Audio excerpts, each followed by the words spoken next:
जाने के बाद में किसी ने भी अपने रूम का लॉक नहीं खोला। सब लोग बाहर, जो पीजी में बाहर इस तरफ बालकनी होती है, यहां सबके कमरे थे ऐसे करके, यहां बालकनी में इकट्ठे हो गए। पोस्ट मूवी डिस्कशन भी तो है, वो भी तो करना है, जिसको अपने बोलते हैं बकैती है ना। आज तो सारा ही टेस्ट दे के आए हैं सुबह सुबह, और टेस्ट सुबह सुबह दे के आए हैं, तो भाई आज वाला दिन की तो पढ़ाई हुई है, कल से पढ़ाई के बारे में सोचेंगे। अब पहले यहाँ पे थोड़ी देर बैठ के आराम से बातें बातें करते हैं, फिर सो जाएंगे, ठीक है। तो जब ये डिस्कशन चल रहा था, पोस्ट मूवी डिस्कशन, इसमें हम 8 लड़के गए थे, 8 में से 8 प्रेजेंट नहीं थे, 7 प्रेजेंट थे। 15-20 मिनट जब ये डिस्कशन चला, तो उसके बाद में हमें ये एहसास हुआ कि वो जो टॉपर भैया हमारे साथ गए थे, वो इस मंडली में, इस डिस्कशन में नहीं है, है ना। वो इस मंडली में और इस डिस्कशन में नहीं है। हमने सोचा बाथरूम गया होगा। फिर देखा तो लाइन से, यहां पे लाइन से कमरे हैं, एक कमरा इधर, एक इधर, एक इधर, एक इधर, ऐसे करके। तो सबकी लाइट ऑफ, एक की लाइट जल रही थी ऊपर से, वो जो होता है ना जिसको आप बोलते हो क्या, रोशनदान या फिर जंगला जो भी होता है, उससे उसके अंदर की कमरे की लाइट जल रही थी। भाई साहब, आज तो टॉपर ने मूवी देखने में हाँ भरी हुई थी, सब उसके रूम पे खड़खड़ा रहे हैं, बोले भाई ये क्या तरीका है, पढ़ क्यों रहा है, क्या कर रहा है। तो उसका गेट खुला ही था, बस थोड़ा सा खुला तो खुल गया गेट। अब ये था टर्निंग पॉइंट, ध्यान सुनिएगा प्लीज।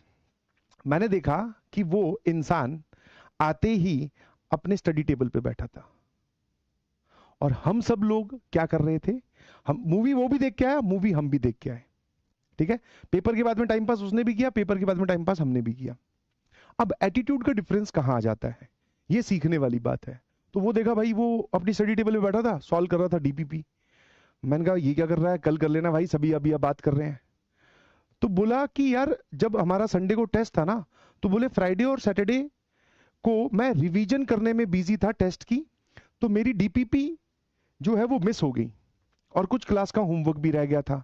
अब वो कल सब्जेक्ट की क्लास फिर से है, तो उससे पहले वो होमवर्क मुझे कंप्लीट करना है।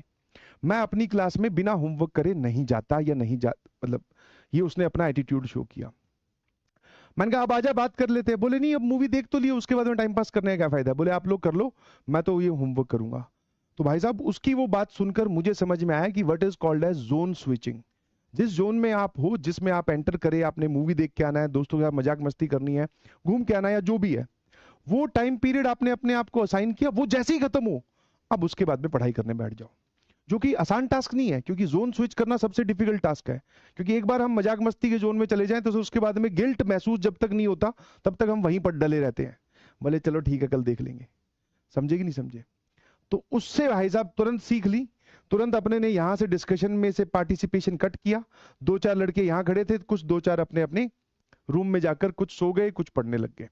अपने ने वहां से सीखा कि भैया, कि जो भी टास्क आपको दिया गया है वो आपकी सबसे पहली प्रायोरिटी है। अगर उस काम को करने की जगह आप कोई और काम में अपना टाइम इन्वेस्ट करते हो, तो फिर आपको एक्स्ट्रा जगह से टाइम निकालकर पढ़ाई को देना पड़ेगा। This is called as toppers attitude.